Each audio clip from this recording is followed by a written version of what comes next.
Hello, rabbis. Hi, how are you? So good. Well, it seems like we know who's doing the best.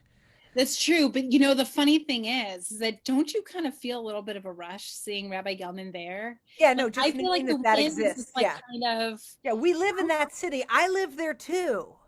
That that beautiful skyline is waiting for us. Yeah. right I out can I mean, I can sense it. I can sense it. And so what's great is that we can just pretend like this is a window where we can see outside through Scott, through Rabbi Gelman. I'll just move out Thank of the way. I'm Rabbi. always No, blocking. no, no, you're a better view. It's better with you in it. Eh. Much better. Well, looking out our window, we would also see that in just a few days, we are going to celebrate the beginning of the month of Nisan. That same day that we're going to change our clocks, if they don't automatically change themselves, we are going to enter the month of Nisan. And in Nisan, 2 weeks into Nisan, we get our celebration of freedom, our celebration of Pesach, of Passover, as uh, as Passover really represents this becoming a people. The first time that this large group of people became a free people to worship God in the way they wanted to create traditions and customs in the way that they wished. Um, that that's so much of what we're celebrating. But it didn't just all of a sudden happen. There was a lot of work that went into it, of course. And we also need to do that type of work. For Rosh Hashanah, we do a whole month of prep to get ready for the new year.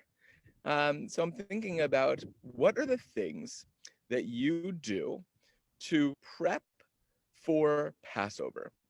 So I'm gonna start off here, and interestingly, like it was this week that it was a conference call with my parents and my wife's parents to have a discussion about which night was each family going to do Passover. This aspect of planning for all these family moments, even though they'll all be virtual, is a big part of this, of figuring out who's going to have what roles in these online seders and all this.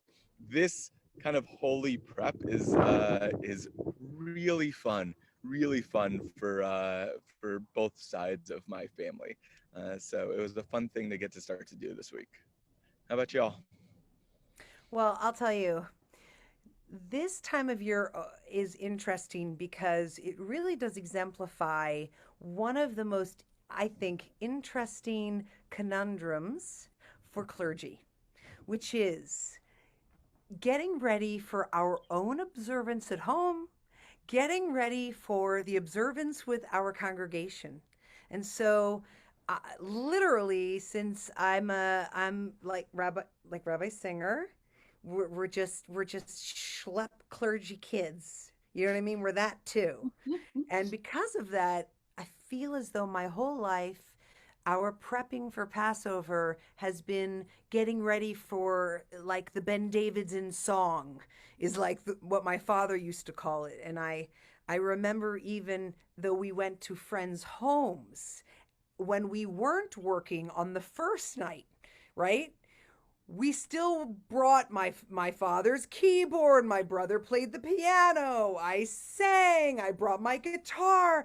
And then the second night I was at my synagogue and we were officially like working but beautifully observing as we always do with our community.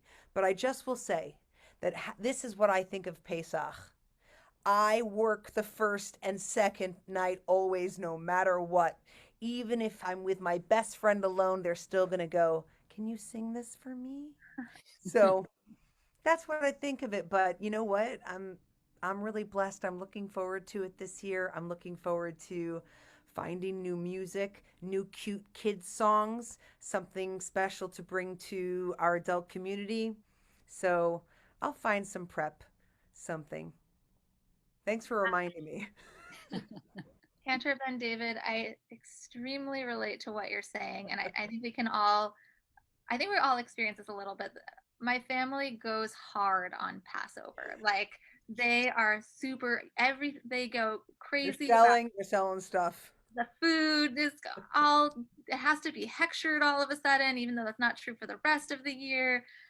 Everyone gets really into the Seder, and there's no sense of like, oh, you're a rabbi. Do you want to do this? Do you want to do that? No, like my sister is like, I'm taking Magid, like you have to like get in there and everyone. What I really appreciate about my siblings is that they're particularly good about bringing like highly contemporary content into our seders. So like one year, my sister had us all go upstairs and watch the most Beyonce had just released this like big performance, and we watched it and talked about how she was presenting the ideas of freedom and that kind of thing. So there's like pressure to come up with like Wow. relatable, highly I'll work at your Seder. so that's kind of what I'm thinking about, and this is the opposite of that a little bit. But a friend asked if I wanted to read Shir Hashirim together, which is a very I don't know, it's this like very long poem that's like a love story to God that is traditionally read around Passover, I think because it references the springtime a lot. So I'm gonna be reading Shira Shirim for that. It's gonna be great. I'm excited for it. You really do earn the moniker Rabbi Singer. You do. You include music. Shira Shiri means Song of Songs. Beautiful. And I love it. I love it. And I'll say for me, growing up, it was always that we had two seders at our house. And first night was with family, second night with extended family and friends, and the second night was raucous and huge. And what I always loved is the weeks preparing. In my parents' office upstairs, there would always be like Haggadot would be just, or Haggadahs would be just all over the floor with different writing and like different little notes as far as which ones we should be pulling from for which readings and stuff. And it was so fun. And like my dad was the official leader, but then we all came in with different parts that we brought in. And what's funny is that I can't remember at what point did I get to be like a co-creator in those evenings. And I'm just wondering, Eli just became bar mitzvah. And, I don't know whether he would want to, and the other thing is that usually like last year first night we did with family and friends, and we did it a virtual Seder. But this year, I think we're going to invite everybody to do that for our second night Seder with the synagogue. And then, so then we're going to have our first night, just us in our house. And I just, it'd be interesting to just see, it's going to be a little different. It's not going to be like a children's Seder. It's going to be like kind of, elevating it a bit. And I would love to have Eli and Ben kind of help to figure out what are we going to do together. So I think this year I might, I think it might be a family prep and a family doing it. So we'll see. I'm excited.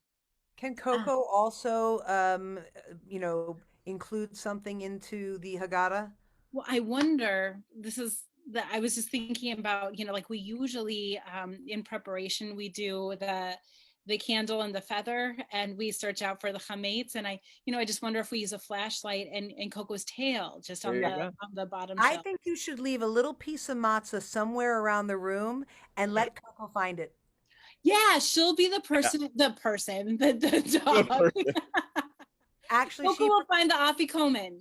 Yes. Coco will make this world whole as we bring together the broken pieces. Put a little something on it. Put a little like of her food on it or something. And I don't even think she needs that. I think she'll say, "Oh my gosh, what's this? Oh, I could bring wholeness to the world. Oh, I could unite these broken pieces. Do you not know? Coco realizes that Tikkun Olam is everyone's responsibility." We need an official blessing for this because literally every home in our congregation has a new puppy. So this is a good new way to include your puppy into your Seder. Have them become our new search dogs. You're welcome, Temple Sholom community, for that great idea. I love you, rabbis. Oh, We love you. This is great. And I'll say that I do, I'm excited for those of us who are going to be coming together for the second Seder. Like, I think it's going to be so special. And I love that we have these different ways of being able to mark sacred time together, even when we're physically apart, that we're still together, even like this today. love it. Take care, everyone. Bye. Bye, guys.